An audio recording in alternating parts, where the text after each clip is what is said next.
Hi friends, నేను ఈ video already short వీడియోలో పోస్ట్ చేశాను కదా. లాంగ్ వీడియో చేస్తానన్నాను కదా, నాకు కుదరక కొంచెం లేట్ అయింది.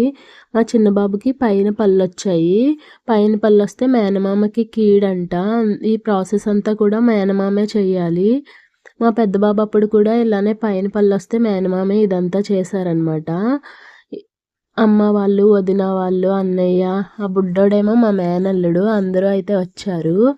రోల్ ఉంది కదా, ఆ రోల్కి పసుపు రాసి ముగ్గేసి పూలు పెట్టేసుకోవాలన్నమాట. పూలు పెట్టి మట్టి మూకిడి, నువ్వుల నూనె కూడా తెచ్చుకోవాలి. ఒక పెద్దొత్తు ఉంటుంది కదా, పెద్దొత్తు అని అడిగితే ఇస్తారు షాపుల్లో. ఆ పెద్దొత్తు కూడా తెచ్చుకోవాలి. పెద్దొత్తు ఎందుకన్నది నేను తర్వాత చెప్తాను. నువ్వుల నూనె వేసి ఆ మూకిడి రోల్ మీద అయితే పెట్టాలి. పెట్టి బాబుకి ఒక పెద్ద బొట్టు పెట్టి ఆ నూనెలో చూపించాలన్నమాట. చూపిస్తే మేనమామ ఆ నూనెలో కనిపిస్తే చాకుతో ఆ బొట్టు మీద 3 టైమ్స్ అయితే ఇలా పొడుస్తారు. వీళ్ళిద్దరూ చూసుకోకుండా మధ్యలో ఒక టవల్ అయితే పెట్టాలి. ఆ 3 టైమ్స్ ఆ చాకుతో పొడిచేసాక ఆ టవల్ తీసి మేనమామని బాబుని చూడమని చెప్పాలన్నమాట. బాబుకైతే కొత్త బట్టలు వేయాలి. మేనమామ వాళ్ళే తెస్తారనమాట బట్టలు కూడా. మేనమామకి మనం పెట్టాలన్నమాట. ఈ ప్రాసెస్ అయితే ఇక్కడితో అయ్యింది. తర్వాత ఏం చేయాలంటే 6 ఏలక్కాయలు, 5 కొబ్బరికాయలు తీసుకోవాలన్నమాట. తీసుకుని ఆ రోలుకేసి పగిలేటట్టు కొట్టాలన్నమాట. అది ఒక్క దెబ్బకి పగిలిపోవాలి. గట్టిగా కొట్టు, గట్టిగా కొట్టు అని చెప్పైతే అంటున్నారు మా అన్నయ్యని. ఈ రోలు మామూలుగా పల్లెటూరులో అయితే ఎవరింటి దగ్గర వాళ్ళకి ఉంటుంది. కానీ ఇప్పుడు అపార్ట్మెంట్లో ఉండడం వల్ల రోలు కూడా తొందరగా దొరకలేదు మాకు. ఇంకా మాకు తెలిసిన వాళ్ళు ఎవరో ఉంటే మా అత్తయ్య గారు అక్కడి నుంచి తీసుకురమ్మని అయితే చెప్తే మా హస్బెండ్ తీసుకొచ్చారు అక్కడి నుంచి. ఇలా ఒకసారికి ఇవన్నీ పగలగొట్టేయాలన్నమాట. 11 ఉంటే 11, 9 ఉంటే 9 అనమాట.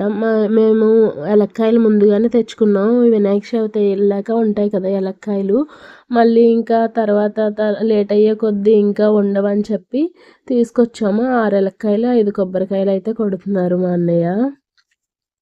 ఇది ఇలా అయ్యాక నెక్స్ట్ ఏం చేయాలంటే ఆ మట్టి మూగిడి నూనె ఉంది కదా, దాన్ని తీసుకుని వెళ్ళి శివాలయంలో అయితే వెలిగించాలి. పెద్దొత్తు అన్నాను కదా, ఆ పెద్దొత్తు ఆ శివాలయంలో వెలిగించడానికి అనమాట. ఆ మూకిడిలో పెట్టి శివాలయం దగ్గర వెలిగించేసి వచ్చేయాలన్నమాట. ఇదంతా అయిపోయాక భోజనాలు మా ఇంటి దగ్గర అనమాట అమ్మ వాళ్ళకి. ఆ రోజు అందరం కలిసి అయితే కూర్చుని సరదాగా భోంచేసాము. కూర్చుని కాసేపు మాట్లాడుకుని ఇదంతా అయ్యాక కొంచెం ఫోటోలు కూడా దిగామన్నమాట మేము. ఆ ఫోటోలు తీయడానికి పిల్లలతో పెద్ద టాస్క్.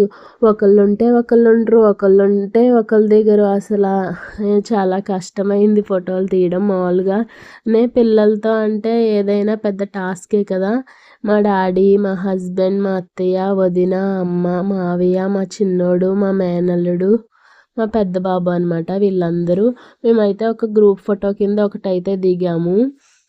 మామూలుగా ఒక్కొక్కళ్ళు ఒక్కొక్కలా చేసుకుంటారు కదా, మేమైతే ఇలా చేసుకుంటాం అనమాట. ఇక్కడ చూడండి, ఏలక్కాయలు కొబ్బరికాయలు కొట్టాక రోలు ఫ్లోరు చూడండి ఎలా అయ్యిందో. ఇదంతా అయిపోయాక శివాలయానికి వెళ్ళి దీపం వెలిగించాలన్నాను కదా, మా ఇంటి దగ్గరలోనే ఉన్న శివాలయానికి అయితే వెళ్ళారు మా అన్నయ్య హస్బెండ్. వెళ్ళి అక్కడ దీపం అయితే వెలిగించి వచ్చారనమాట. అప్పటికే చాలా టైం అయింది. 11:50 దాటాక మంచిదని చెప్పన్నారని చెప్పి అప్పుడే ఇదంతా చేసాము మేము. ఇంటికి వచ్చేటప్పటికి చాలా టైం అయింది. ఇంకా మేము అందరం కలిసి అయితే భోజనం చేసాం. ఫోటోలు దిగామన్నాను కదా, మ్యూజిక్ యాడ్ చేసి ఫొటోస్ కూడా యాడ్ చేస్తాను. ఓకే ఫ్రెండ్స్, నచ్చితే లైక్ చేయండి.